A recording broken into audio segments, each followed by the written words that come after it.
Irmãos, sempre muito grato de trazer a palavra do Senhor. Queria convidar os irmãos, desde já, a abrir as Escrituras. Texto de Efésios, capítulo 5, continuando nossa exposição em Efésios. Queria que a gente pudesse ler as Escrituras nesse texto, a gente meditar um pouco. Versículo 1 do capítulo 5 até o versículo 7 do capítulo 5. Efésios 5, do versículo 1 até o versículo 7. Efésios 5, do 1 ao 7. Amém? Vamos ler o texto. Sede, pois, imitadores de Deus, como filhos amados, e andai em amor, como também Cristo nos amou e se entregou a si mesmo por nós, como oferta de sacrifício a Deus é aroma suave. Mas a impudicícia e toda sorte de impurezas ou cobiça, nem sequer se nomeia entre vós como convém aos santos, nem conversação torpe, nem palavras vãs ou chocarrices, coisas essas inconvenientes. Antes, pelo contrário, ações de graças. Sabei, pois, isto, nenhum incontinente ou impuro ou avarento que é idólatra tem herança no reino de Cristo. Tem herança no reino de Cristo e de Deus. Ninguém vos engane com palavras vãs, porque por essas coisas vem a ira de Deus sobre os filhos da desobediência. Portanto, não sejais participantes com eles.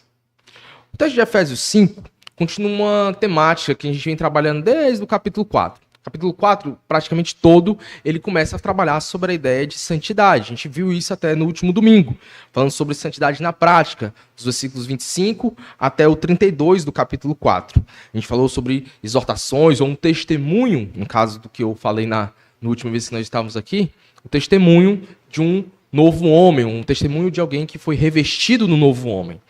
E a ideia do versículo 25 ao 32 é vários textos sobre santidade na prática. A gente viu uma coisa que a gente falou aqui sobre ser tripartida, né?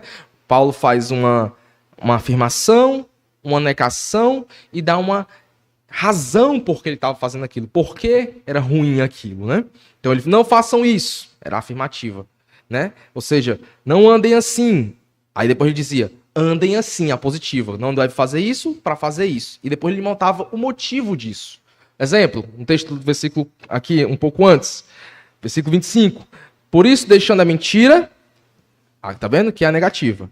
Fale cada um a verdade, a positiva, com o seu próximo. E aí ele dá o motivo. Porque somos membros uns dos outros. A gente trabalhou isso no último domingo, a gente viu isso, o apóstolo Paulo, desde o início do capítulo, a gente falando sobre aquela grande temática sobre versículo 1 do capítulo 4. Rogo-vos, pois, eu, prisioneiro no Senhor, que andeis de modo digno da vocação que fostes chamados. Então, boa parte do apóstolo Paulo é trabalhando, a gente andando de forma digna, de modo digno da vocação que fomos chamados. E essa vocação, como eu falei, a santidade, a vida cristã, envolve comunidade, igreja, que é isso que é debatido constantemente no capítulo 4. Ele fala muito sobre santidade, sobre edificação, sobre crescermos a estatura e estarmos na perfeita varonilidade, né, que é Cristo, o padrão é Cristo, mas tudo isso passa por uma ideia de comunidade. Versículo 3, né, como a gente fala, esforçando-vos diligentemente por preservar, versículo 3 do capítulo 4, tá? Por preservar a unidade do Espírito no vínculo da paz. Ou seja, se forçando, ou seja, diligentemente a preservar a unidade. Versículo 2 do capítulo 4, com toda humildade e mansidão, com longanimidade, suportando-vos uns aos outros em amor. Vamos para o versículo 16 do capítulo 4 também. De quem de todo o corpo, bem ajustado, consolidado pelo auxílio de toda junta, segundo a justa cooperação de cada parte, efetua o seu próprio aumento para edificação de si mesmo em amor. Mostrando que nós somos um corpo e cada corpo ali está se auxiliando, se ajudando, cooperando.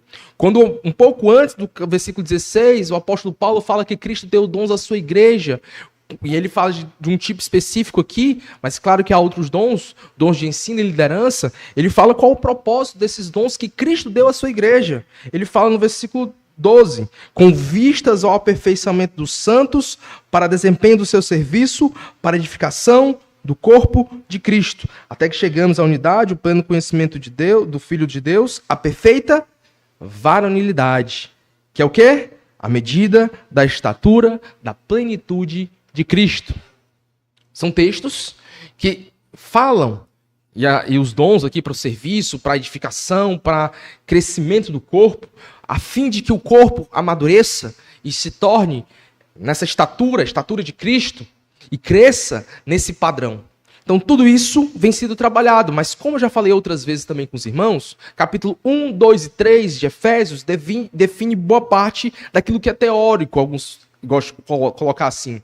E o capítulo 4, 5 e 6 ele começa a aplicar toda a teoria que ele estabeleceu e fundamentou nos 3 primeiros capítulos. E isso aqui a gente vai sendo visto, onde a pessoa de Cristo, a redenção, foi feita, e a gente vê o Deus Trino no capítulo 1 ali, trabalhando na redenção, onde tudo converge para o Filho, onde no plano redentor de Deus, tudo converge para Cristo, uma centralidade de Cristo no plano redentor, onde o Pai, por meio do Filho, executa a redenção, e o Espírito Santo sela, aplicando essa obra. A gente vê a redenção, e a redenção é onde começa, ou deveria abrir isso para nossas mentes, é ali que começa todo esse processo. É por meio da redenção e pelo sangue dele que a igreja é criada. E é por meio da redenção que nós podemos andar e vamos começar a andar em santidade. É porque ele nos redimiu, salvou. E aí, a partir disso, e aqui a gente começa a trabalhar esses termos, a gente vai começar a pensar e ver que toda essa parte de testemunho, de ações, são ações que precisam ser visíveis. A salvação, a redenção em Cristo nos chama para ser povo dele, igreja do Senhor Jesus Cristo, ligados ao cabeça. Essa é a nossa identidade, ligados em Cristo, para que a partir deste momento, por sermos redimidos, salvos, comprados por alto preço, o sangue de Cristo, nós somos filhos de Deus. Somos povo dele. Filhos por adoção. Capítulo 2 fala de Efésios que nós estávamos mortos e fomos tragos à vida por meio de Cristo. O próprio capítulo 2 tem um segundo versículo que eu acho um grande versículo de Efésios. Acho que o primeiro grande versículo, já falei isso outras vezes aqui, de Efésios é Efésios 1:10, onde Deus, na plenitude dos tempos, converge tudo em Cristo. E eu já falei isso nas exposições aqui em Efésios, que tem um aspecto presente e um aspecto futuro dessa convergência, né? Um se expressa na igreja e outro terá a sua completude, sua plenitude na segunda vinda. Mas já experimentamos, em parte, tudo isso pela própria expressão e a existência da igreja que foi criada em Cristo Jesus por meio da sua obra redentora, que é isso que fala no capítulo 2. A partir daí, desse capítulo, a gente vê no capítulo 2 um texto que eu acho fenomenal, que eu acho que a gente tem que citar. Certo? Que é o segundo texto, o segundo versículo que eu entendo que há uma grandeza, um peso nele. Versículo 14, Efésios 2:14. Porque ele é a nossa paz, qual de ambos fez um, e tendo derribado a parede de separação que estava no meio à inimizade. E aí ele faz um novo homem, como diz o versículo 5, né, por meio do seu sangue, né, da sua obra redentora.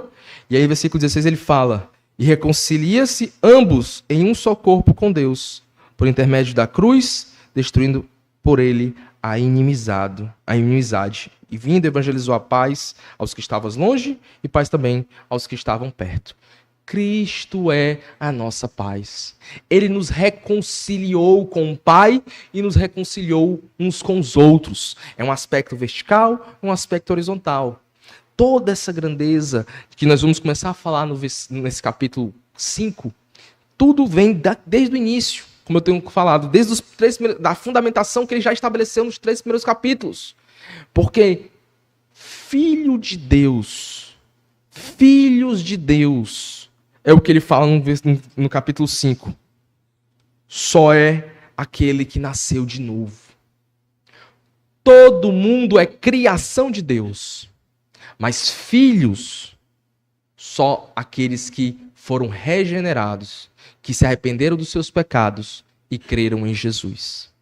Se você não creu em Jesus, se você não se arrependeu dos seus pecados, se você ainda vive numa vida de desobediência a Deus, fazendo as suas vaidades, os seus desejos, vivendo em pecado, em imoralidade, em pecados diversos, saiba que você não é filho de Deus. E sua condição é terrível. Você está em inimizade com Deus. Inimizade.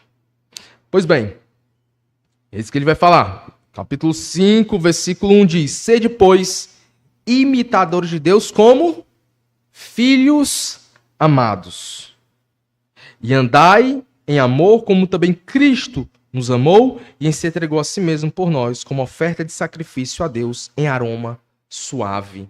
A ideia do apóstolo aqui é fazer um apelo para que aqueles que se identificam e tudo que já vem sido trabalhado, que se revestiu do novo homem, que não vive mais como os gentios, né, no sentido que o termo gentil aqui se aplica àqueles que estão vivendo em desobediência a Deus, vivendo em desacordo com a palavra de Deus, vivendo uma vida a revelia, né, ou seja, distante de Cristo, nos pecados. Estes são os gentios, que ele já falou isso no versículo do 17, do capítulo 4, ele fala: por isso, portanto, digo no Senhor, testifico que não mais andeis, como também andam os gentios, na vaidade de seus próprios pensamentos, obscurecidos do entendimento, alheios à vida de Deus, por causa da ignorância que vivem e pela dureza do seu coração. E ele continua. O termo andar, e aqui ele fala andai também, é como se fosse uma ideia de um apóstolo falar sobre os hábitos, né? Que seja algo que seja o hábito, torne o seu hábito, andai assim, viva assim. É um apelo à vida, para que o indivíduo seja conhecido por isso. E é importante ser lembrado, quando eu falo do testemunho, as regras que o apóstolo Paulo estabelece aqui, no capítulo 4, que a gente viu, né? Não faça isso, mas faça aquilo, são regras universais para toda igreja. Os padrões de Cristo, eles não mudam com o tempo, não mudam com as épocas nem com as culturas. O padrão do Senhor, a santidade, aquilo que é certo, aquilo que é santo, ele é certo e santo aqui no Brasil, ele é certo e santo na Europa, ele é certo e santo na África, ele é certo e santo no meio dos índios. Não há uma mudança dos padrões do nosso Senhor, daquilo que é puro, justo e bom, por questões culturais ou temporais. Como se certos padrões perdessem a moda ou perdessem a validade com o tempo. Não está mais na moda isso. Isso não é mais assim. Não é isso que as Escrituras ensinam. O nosso Deus é um Deus imutável. É um Deus que criou o céu, a terra e o mar e tudo que existe. E todo o mundo que existe será submetido ao seu juízo conforme o seu padrão. O padrão dele, que fez tudo e criou todas as coisas. Então, se ele disse para falar a verdade, é falar a verdade. Naquela cultura, então, mentira é algo bonito. Mentira é algo legal. Está errado. Aquela cultura está errada. Precisa ser pregado o evangelho, precisa haver arrependimento.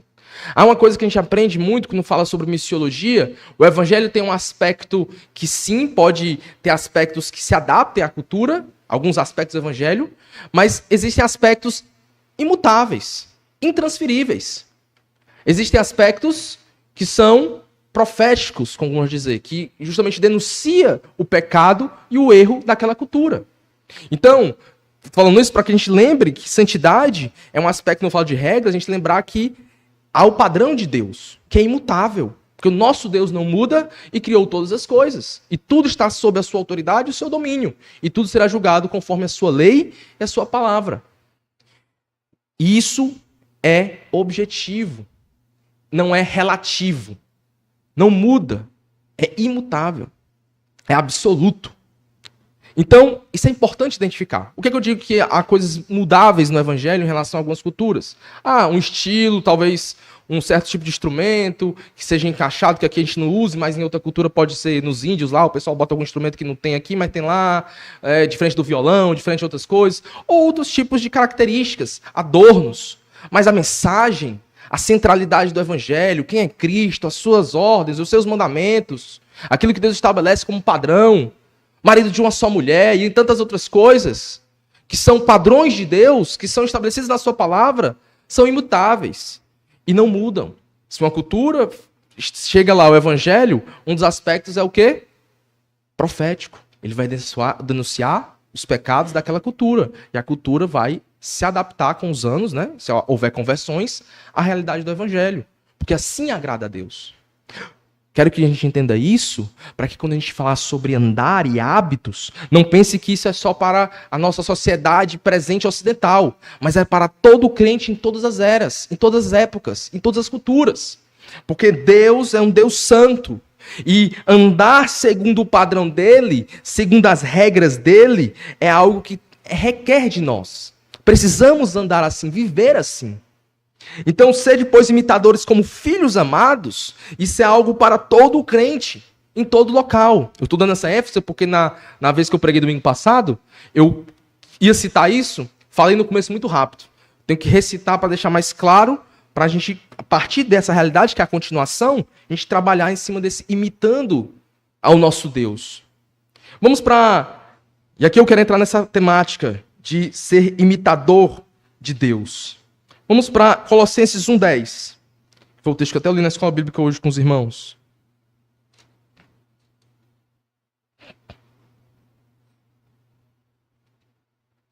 Colossenses 1:10.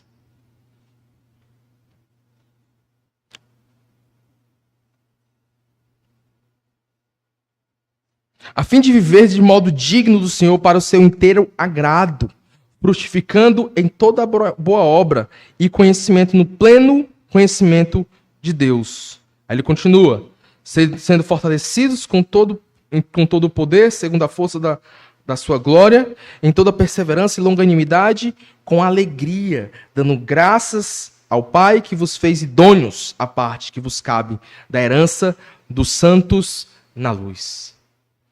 Viver de modo digno que agrada ao Senhor é viver imitando o padrão de Deus. Ser imitador de Deus implica viver uma vida de santidade. O que ele está falando aqui remete ao que ele já vem falando antes.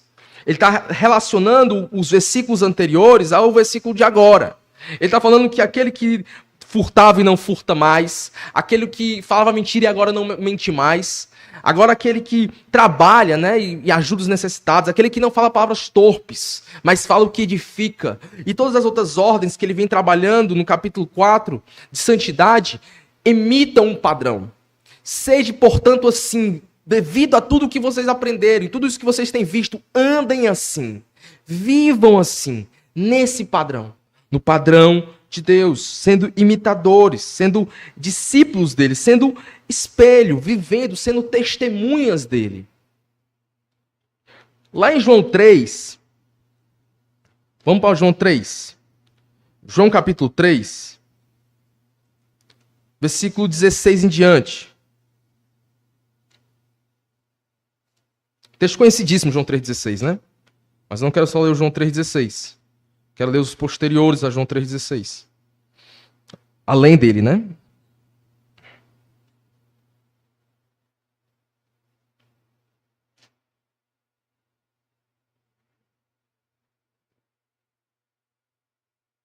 Mas diz assim: porque Deus amou o mundo de tal maneira que deu o seu Filho unigênito para que todo aquele que nele crê não pereça, mas tenha a vida eterna. Porquanto Deus enviou o seu Filho ao mundo não para julgasse o mundo, mas para que o mundo fosse salvo por ele. Quem nele crê não é julgado. O que não crê já está julgado, porquanto não crê no nome do unigênito Filho de Deus. E o julgamento é este, que a luz veio ao mundo e os homens amaram mais as trevas do que a luz, porque suas obras eram más.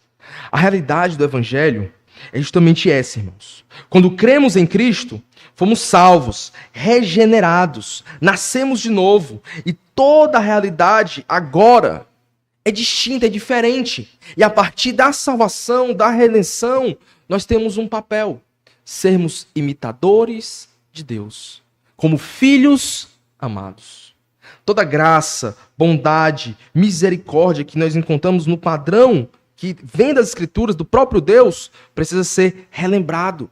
E nós precisamos viver esse padrão para viver uma vida que agrade a Deus. Continuando, e ele fala o motivo disso.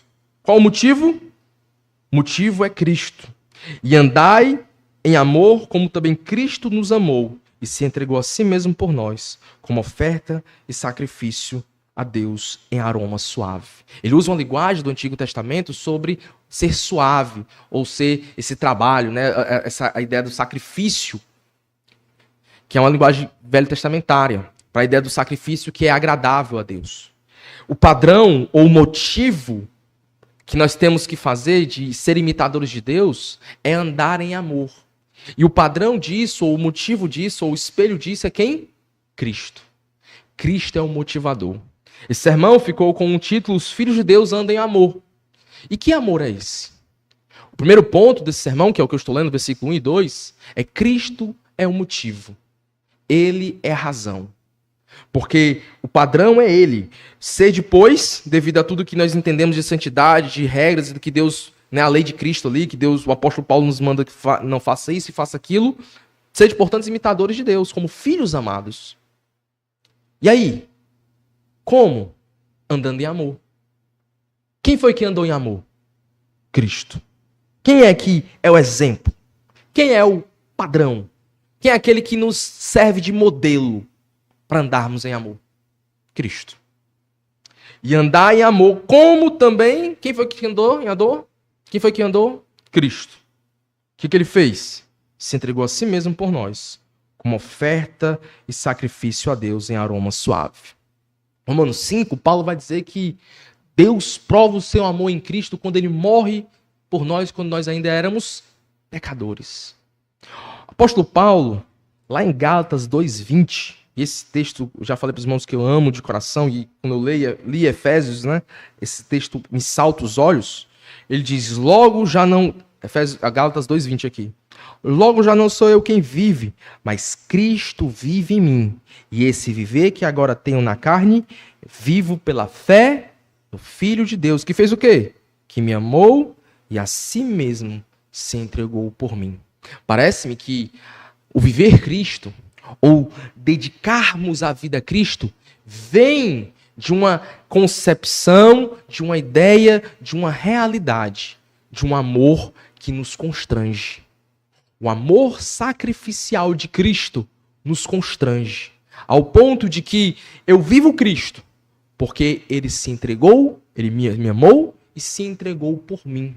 A motivação de andar em amor é o exemplo de Cristo. Ele é o nosso exemplo de amor sacrificial, tanto para cumprir e fazer a vontade do Pai, como também o seu amor para com os pecadores perdidos, o seu povo, a sua igreja, que foi resgatada por meio desse ato redentor e salvífico. Que grande amor, irmãos. Botar a mão na mente e pensar o que nos motiva a andar em amor. Amor para com o Senhor e amor para com o meu próximo. O que motiva a andar em santidade? O que me motiva, o que é o amor do cristão ao seu Criador? Como ele faz isso? É andando conformidade à vontade de Deus. É ser obediente, assim o agrada. Não é isso que Jesus fala em João 14, versículo 21? Que aquele que é o seu amigo, que o ama, é o que guarda os seus mandamentos e obedece. É aquele que guarda a palavra, vive a palavra e anda em conformidade aos seus padrões. Assim mostramos o nosso amor para com o nosso Senhor. Assim andamos em amor, obedecendo a palavra, vivendo em santidade. Quem é o padrão? Cristo é o padrão. Ele é esse grande padrão. É o motivador. É aquele que nos impulsiona, nos faz viver. E é o motivo central, ou deveria ser, da nossa caminhada. Por que eu ando em santidade? Porque eu estou aqui, tenho que amar meu irmão e perdoar, exortar. Porque eu dou perdão, recebo perdão. Porque eu estou cultuando aqui pela manhã. Podia estar em casa, dormindo, assistindo esporte. Nem sei se passa ainda esporte. Mas fazendo alguma coisa, né? Domingo à noite, podia estar descansando para segunda. O que me faz vir e cultuar, e adorar, e viver em comunidade, e servir, e ler a palavra, e orar? Cristo. Cristo é a razão. Ou deveria ser. Ele é o meu motivo maior. É por ele que eu vivo. É por ele que eu estou aqui. É o que o apóstolo Paulo está dizendo, eu vivo Cristo. Não mais eu, mas Cristo, eu vivo ele. Ele diz aqui em 2:20, já não sou eu quem vivo, mas Cristo vive em mim. E esse viver que agora tenho na carne, vivo pela fé no Filho de Deus, é para ele. A minha vida é dele. Andai em amor. Amor para Deus e amor para com o seu próximo. Se reflete numa vida de obediência. E obedecendo a palavra, o que vai acontecer conosco? Vamos agradar a Deus e amar o nosso próximo. Não é isso que as Escrituras ensinam. Amar o próximo. A gente acabou de ler em Efésios 4. Sejam diligentes, zelosos em manter a unidade. Sejam, unidos como um corpo que se auxilia. Não são as ordens das Escrituras? E querendo obedecer e assim amar a Deus e amar o meu irmão, não vou cumprir aquilo que a palavra de Deus ensina? Pense bem, irmão. O que você tem feito? Se Cristo é o motivador da sua vida. Continuando. Opa, passei aqui da página. Efésios 5, 3 e 4. Diz assim, e aqui é a segunda parte. Ele está uma negativa aqui. Vivem longe do pecado.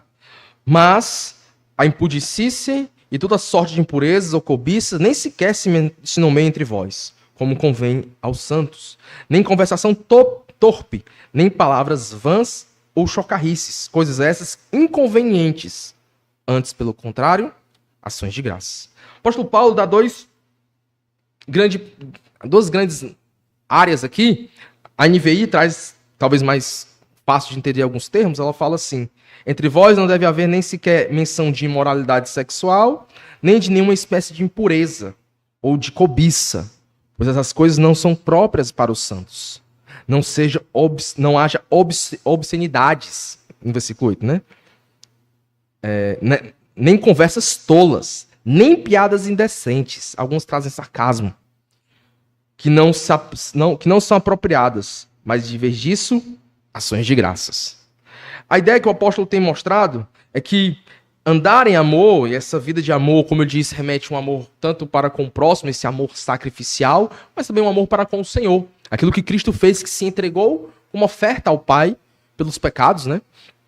E subiu como aroma agradável. Esse padrão, nossa vida, isso até é repetido em Romanos 12, que deve ser uma oferta agradável ao Senhor. Uma vida transformada, redimida, de santidade, que entregue a Deus, ela é uma vida agradável ao Senhor.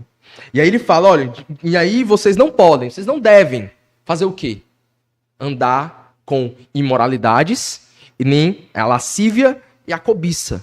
São os dois grandes padrões aqui que ele coloca. Tanto a lascívia quanto a cobiça. E a ideia de imoralidade, ele dá um aspecto geral, imoralidades das suas mais diversas formas, seja fornicação, adultério, eu entendo que todas essas estão inclusas aqui, de pecados sexuais, imorais, como também a cobiça. A cobiça, alguns entendem que também pode ser a cobiça dos olhos, né? Como Jesus faz a repreensão lá em Mateus 5, né? A cobiça de você cobiçar a mulher alheia, ou cobiçar alguma coisa dessa relacionada à imoralidade. Eu acredito que sim também, que eu acho que isso está até incluso na imoralidade sexual.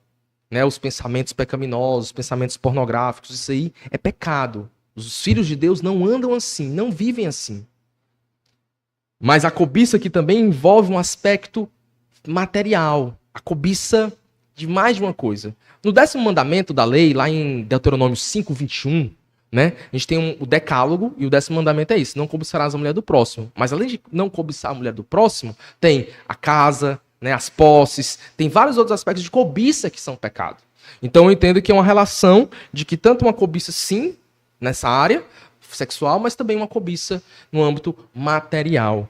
E isso é tão sério que o crente, além de não praticar essas coisas, as conversas dos crentes não podem envolver essas coisas. Coisas obscenas, coisas imorais, piadas que não são convenientes. Essas coisas têm que estar longe do crente. O crente não pode andar com isso, viver assim, Isso não condiz com aqueles que são filhos de Deus. Não condiz com aqueles que nasceram de novo. Não condiz com aqueles que andam em novidade de vida. Não condiz. Então, cuidado. Cuidado com o que vocês conversam no trabalho, no colégio, na universidade ou em qualquer outro ambiente, onde muitas vezes não há crentes. É só você de crente. Você é a luz ali. Você é o sal ali. Mas o testemunho do crente ele precisa ser visível naquilo que pratica e faz. O que é que Jesus fala? Eu não estou abrindo os textos por causa do meu tempo, certo? Se eu ficar abrindo os textos, eu não termino. Então, eu estou sendo de cabeça, parafraseando algumas passagens. Lá em Mateus 5, Jesus fala sobre ser sal do mundo. Fala sobre ser sal? Sal e luz, né? E quando ele fala de ser sal, ele diz assim, ó, o sal ele tem que salgar e tal. Mas se o sal for jogado na terra, se misturar com a terra, ele fica o quê? Insípido. Perde o sabor, perde a função. O crente, em ambientes outros, fora desse ambiente religioso, que é maravilha, todo mundo crente, né? Se diz crente, anda com o crente e tal, é que a gente consegue conviver. Tem sim seus problemas, mas não se compara ao mundo. Mas se lá você se mistura demais, como sal na terra, se misturando com a terra, você perde seu sabor, você fica insípido.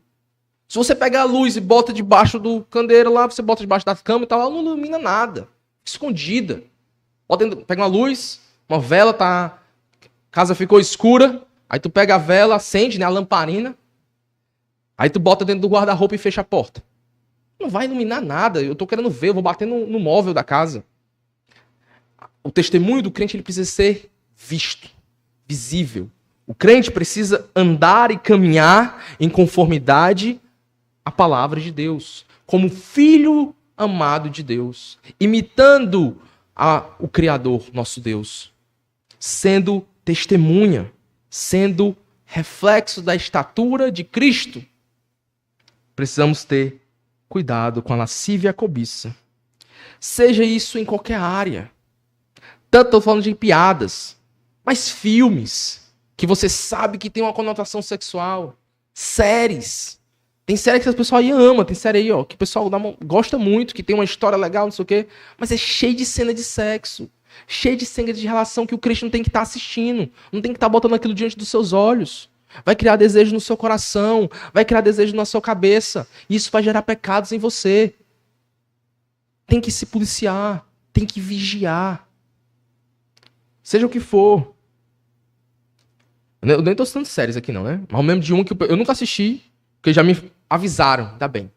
E é o que eu gosto de séries de época medieval, Senhor dos Anéis, essas coisas eu gosto muito. Aí me falaram, eu nunca assisti, que foi Game of Thrones, que dizem que tem muita conotação sexual. Pronto. Soube disso aí na primeira oportunidade, nunca assisti. Até hoje, graças a Deus. Então, é uma coisa que eu tenho que estar. Apesar de eu gostar, certo? De essas séries desse, né? Deu um exemplo aqui. Mas não deve fazer, porque não edifica, você vai ver coisas que não deve, vai acumular na sua mente, você vai pensar nisso depois e vai pecar contra o Senhor.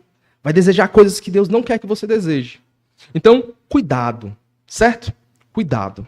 Andem como filhos amados de Deus. Fiquem longe do mal. Se abstenham do mal.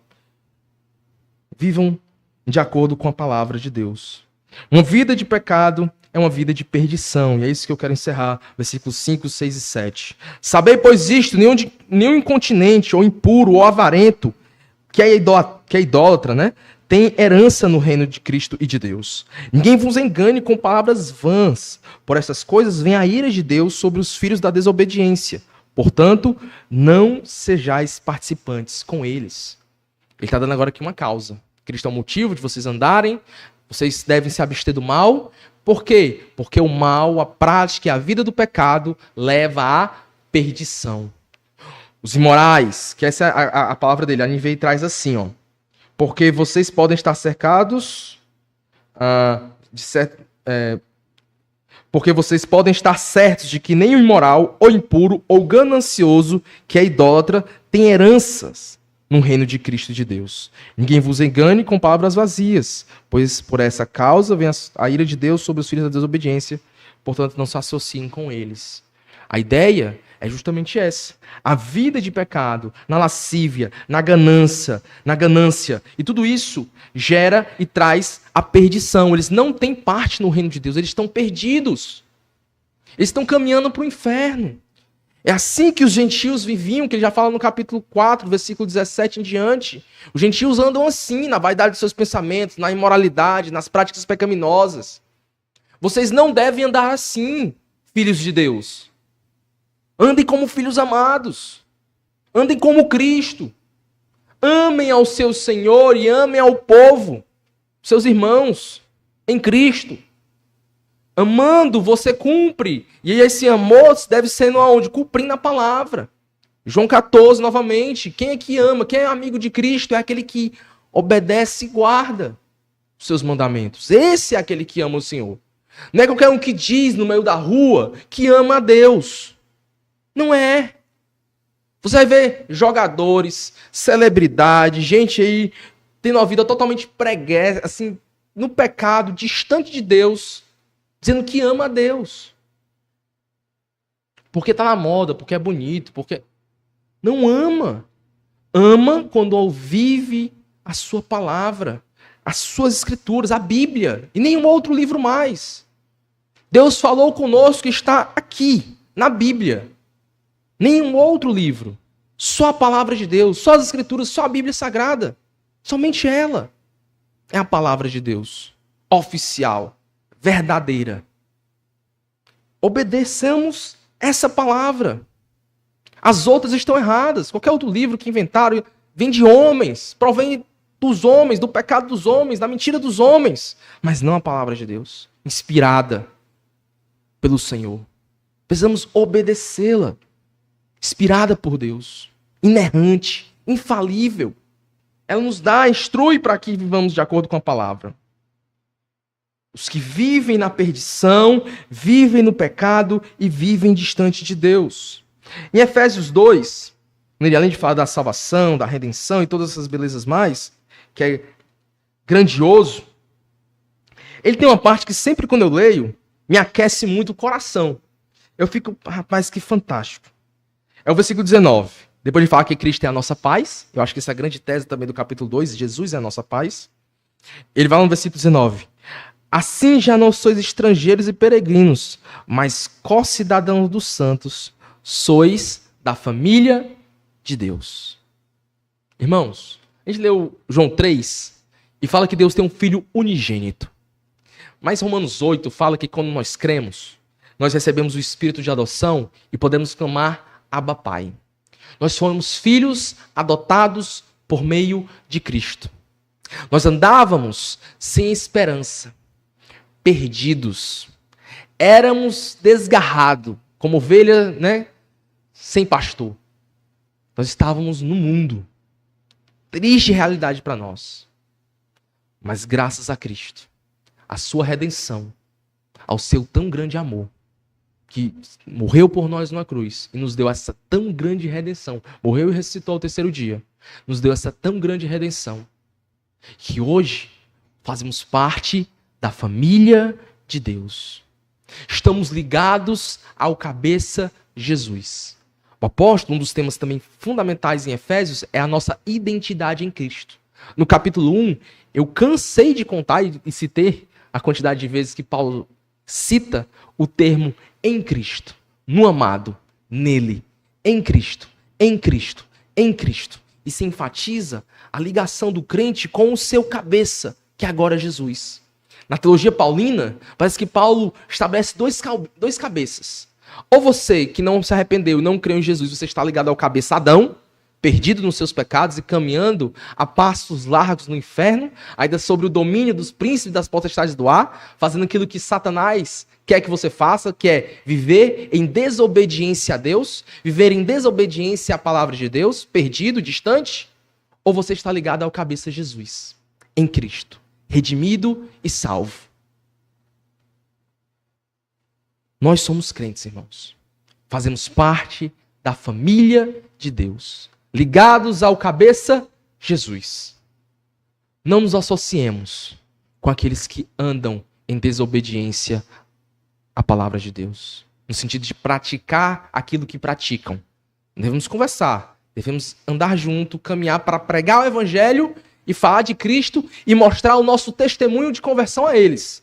Porque uma coisa que o testemunho faz, ele também fala. A gente fala o discurso, que esse é indispensável, mas o testemunho também, ele tem um reflexo que ajuda na hora que você começa, para você pregar, né? Rapaz, esse cara é diferente, eu vou escutar o que ele fala, que eu vejo que ele não anda como os demais.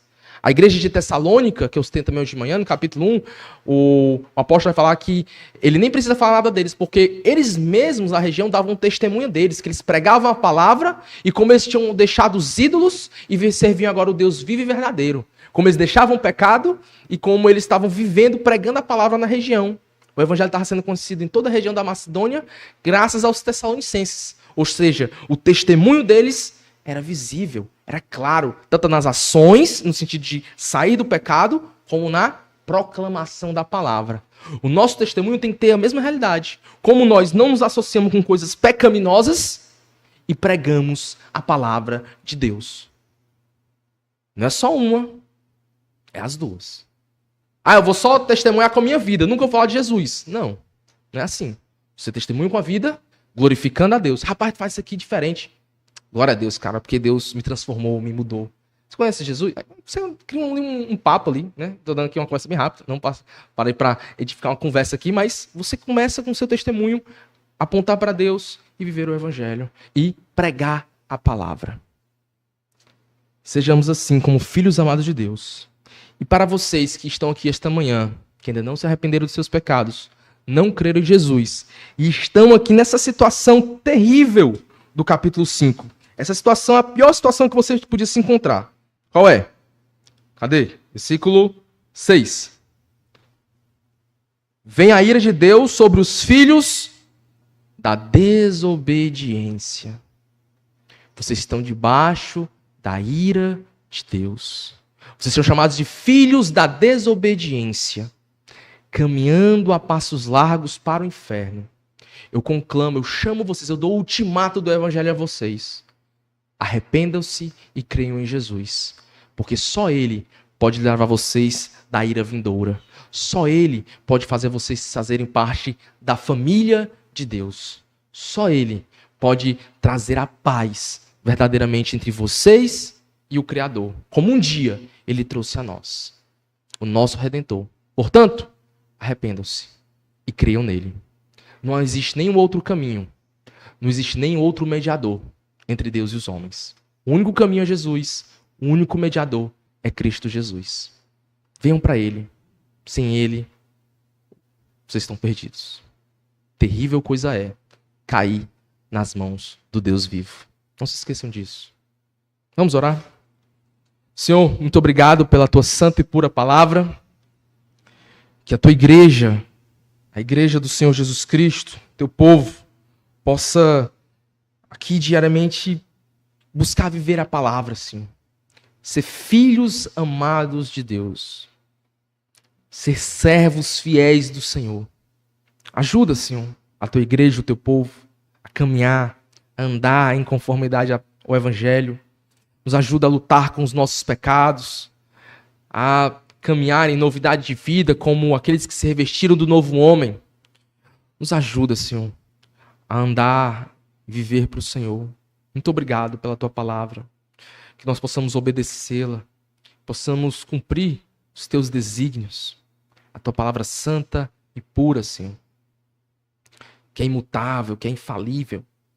Nos ajuda, Pai, a viver esse evangelho. E peço para aqueles que aqui estão, que não Te conhecem, que não se arrependeram dos seus pecados, não tomaram a sua decisão por Cristo. Toca os corações, Senhor. Que o Espírito Santo possa convencer eles do pecado, da justiça e do juízo. E que eles venham sair da condição de filhos da desobediência e vir para a realidade grandiosa do Evangelho.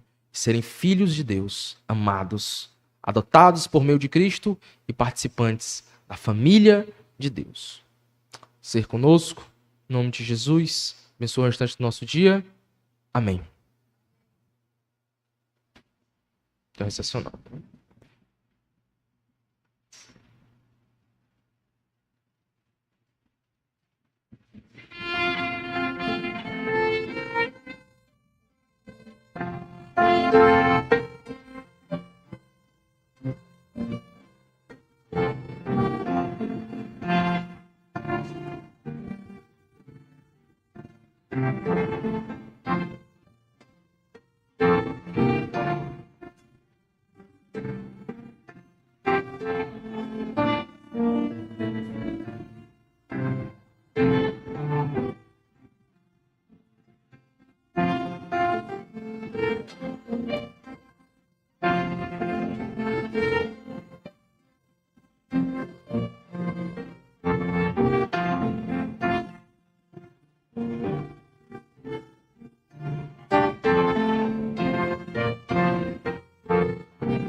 Grande homem, tudo bem, eu tava ouvindo lá pro seu irmão lá tocando, né?